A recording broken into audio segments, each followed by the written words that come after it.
Nah, di musim tersebut Inter bisa mendapatkan 51 poin di Giornata 17, teman-teman. Berarti 6 Giornata lebih cepat dibandingkan Inzaghi. Padahal itu masa-masanya Frank de Boer dan Pioli, itu banter era banget. Inter sering banget kalah. Jerewetan ceking kita, nyerewetin apa aja.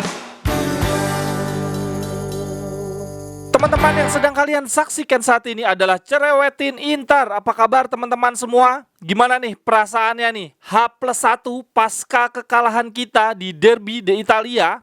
Sudahlah teman-teman, kita ikhlaskan saja. 3 poin yang hilang tidak mungkin kembali. Sudah biasa kita dicurangi oleh wasit. Dan lagian menurut gua penampilan kita di Derby de Italia nggak memuaskan. Oh iya teman-teman, seperti biasa nih, La Gazzetta dello Sport. Kalau Inter lagi kalah, mereka bisa aja bikin berita yang membuat suasana makin panas. Nah, kali ini mereka merilis line up Inter yang berisi pemain-pemain yang akan keluar musim depan. Keluarnya ada yang karena habis kontrak, ada yang kembali dari masa pinjaman, dan ada juga yang dilepas karena alasan finansial dan teknik. Teman-teman bisa lihat nih pada gambar, formasi yang dibuat oleh La Gazzetta adalah 4-4-2. Di posisi kiper tentu saja ada Handanovic, kontraknya habis dan kemungkinan besar dia tidak akan memperpanjang kontrak. Handanovic ingin mencari klub yang dapat menggaransi dia menjadi kiper nomor 1. Handanovic merasa bahwa dirinya masih bisa bermain di level tertinggi. Lalu di posisi 4 back, full back kanan ada Belanova yang kemungkinan besar tidak akan ditebus, akan kembali ke Cagliari. Melihat performa Belanova yang kurang meyakinkan di musim ini, Inter ogah menebus biaya 7 juta. Lalu untuk center back ada duet Skriniar dan De Vrij. Untuk Skriniar sudah jadi rahasia publik.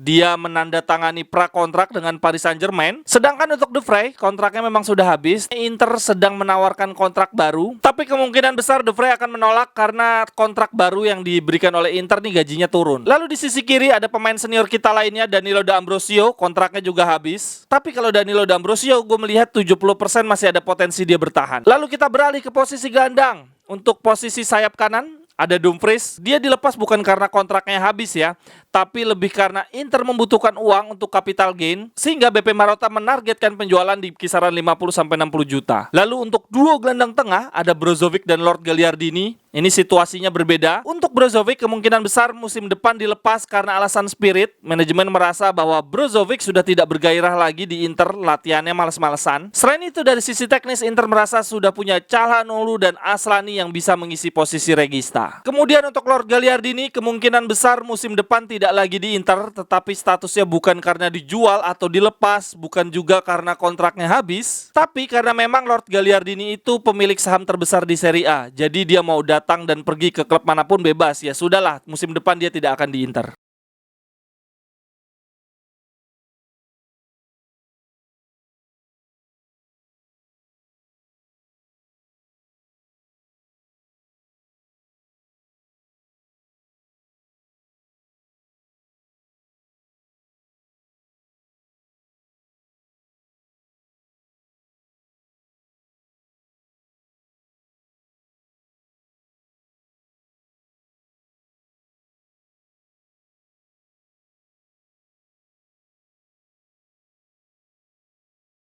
Sedangkan di sisi kiri, Gazzetta menuliskan nama Gosens. Menurut Gazzetta, Inter tetap berpotensi melepas Gosens walaupun permainannya sudah perlahan kembali. Pihak manajemen Inter merasa bahwa lebih bijak bila Gosens dijual mumpung harganya masih tinggi. Lalu sebagai pengganti Gosens, manajemen Inter mencari wingback kiri berpengalaman yang senior tapi harganya gratis. Ada 2 kandidat, yang pertama adalah Cuadrado, statusnya bebas transfer, atau bisa juga mengambil Perisic dengan status pinjaman. Perisic nggak betah di Spurs. Akan tetapi bila gagal mendapatkan 2 wingback senior tersebut, Inter menargetkan Parisi, wingback kiri dari Empoli. Kemudian untuk lini depan, sebetulnya ada 3 nama yang berpeluang besar keluar, yaitu Lukaku, Korea, dan Dzeko. Namun berhubung ini formasinya 4-4-2, jadi ya harus pilih 2 striker. Untuk Lukaku sudah jelas ya, dia akan kembali dari masa pinjaman ke Chelsea, dan Inter cuma mau minjem lagi kalau dapat diskon 50%.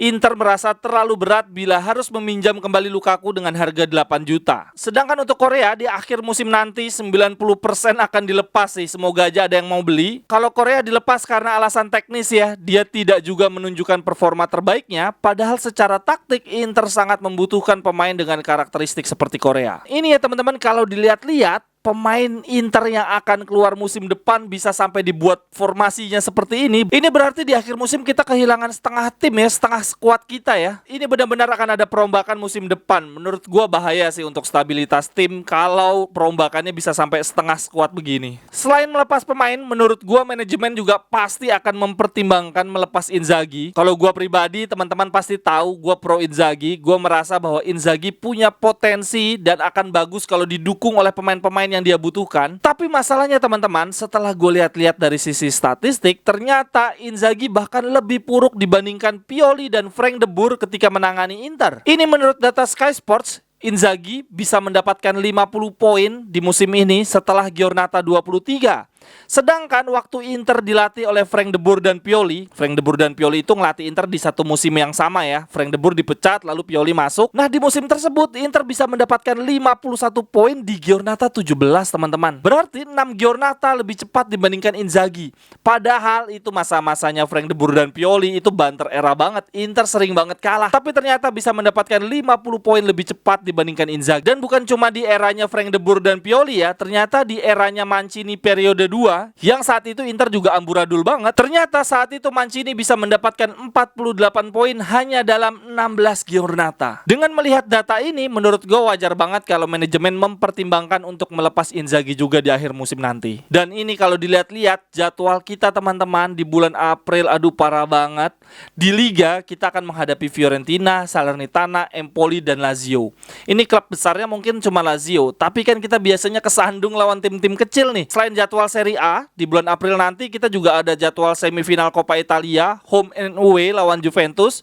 Begitu juga di Liga Champions, home and away lawan Benfica. Jadwalnya padat banget, berarti ada 8 pertandingan di bulan April. Minggu ini tidak ada Liga Italia ya teman-teman, libur international break. Semoga pemain kita sehat-sehat semua di tim nasional. Ini adalah daftar pemain kita yang dipanggil di tim nasional. Ada Acerbi, Barella, dan Darmian dipanggil tim nasional Italia. Wah, ini kejutan nih, Darmian dipanggil. Selain mereka, ada Aslani dipanggil timnas Albania. Lalu ada Carboni, Lautaro Martinez dipanggil tim nasional Argentina. Lukaku, Zeko, Brozovic, Dumfries, Calhanoglu, dan Iliev juga dipanggil oleh tim nasional masing-masing. Oh ya teman-teman, untuk konten besok ada pengumuman pemenang giveaway tebak skor ya. Jadi jangan sampai terlewat untuk konten yang besok. Sekian dulu untuk Cerewetin Inter hari ini teman-teman. Silahkan tuliskan pendapat teman-teman di kolom komentar. Dari nama-nama yang tadi gue sebutkan, nama-nama yang akan dilepas musim depan menurut Gazeta, apakah ada yang masih layak untuk dipertahankan? Sampai ketemu di cerewetan-cerewetan berikutnya. Bye-bye, thank you. Cerewetan.